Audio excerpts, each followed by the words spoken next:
જાહેરમાં બંદૂક લઈને ફરવું અને ફાયરિંગ કરવું માત્ર કાયદાનો ભંગ જ નથી, પરંતુ સમાજ માટે જોખમી પણ છે.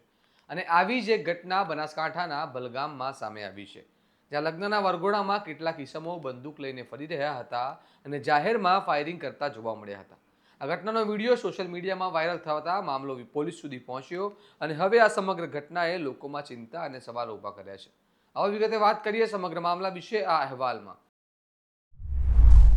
નમસ્કાર, હું ચિરાગ વર્ષાબેન, આપ જોઈ રહ્યા છો સ્વમાન.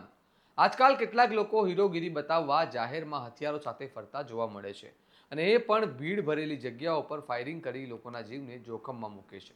બનાસકાંઠાના બલગામમાં પણ આવી જ ઘટના સામે આવી છે, જ્યાં લગ્ન પ્રસંગ દરમિયાન કેટલાક વ્યક્તિઓ બંદૂક લઈને વરઘોડામાં ફરી રહ્યા હતા અને એક વ્યક્તિ જાહેરમાં ફાયરિંગ કરતો હતો તેવો વિડીયો જોવા મળ્યો હતો. આ વાયરલ વિડીયો પોલીસ સુધી પહોંચતા તપાસ હાથ ધરવામાં આવી અને તપાસમાં ફાયરિંગ કરનાર વ્યક્તિની ઓળખ વદનસિંહ વાઘેલા તરીકે થઈ છે, જે ઓગળ તાલુકાના બલગામનો રહેવાસી હોવાનું સામે આવ્યું છે.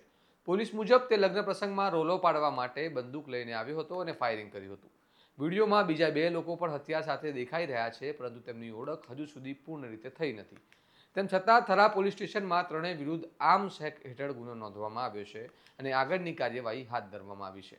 આ ઘટનાએ વધુ એક પ્રશ્ન ઊભો કર્યો છે કે જાહેરમાં હથિયારો લઈને ફરવાની હિંમત લોકોને ક્યાંથી મળે છે? શું આવા લોકો સામે કડક કાર્યવાહી નહીં થાય તો આવી ઘટનાઓ વધારો નહીં થાય? ઉપરાંત જો આ હથિયારો લાયસન્સવાળા હશે તો પણ આવી બેદરકારી માટે લાયસન્સ રદ થવું જોઈએ તેવી માંગ લોકો કરી રહ્યા છે. હવે જોવાનું રહ્યું કે પોલીસ આ મામલે કેટલો ઝડપથી ધરપકડ કરે છે અને તપાસમાં શું નવા ખુલાસા કરે છે. તમારું શું મંતવ્ય છે તેમને કમેન્ટ બોક્સમાં જરૂર જણાવો. આવા વિશ્લેષણવાળા સમાચાર માટે સ્વમાનની ચેનલ સાથે જોડાયેલા રહો. વિડીયોને લાઇક, શેર અને સબસ્ક્રાઇબ કરવાનું ભૂલતા નહીં. નમસ્કાર.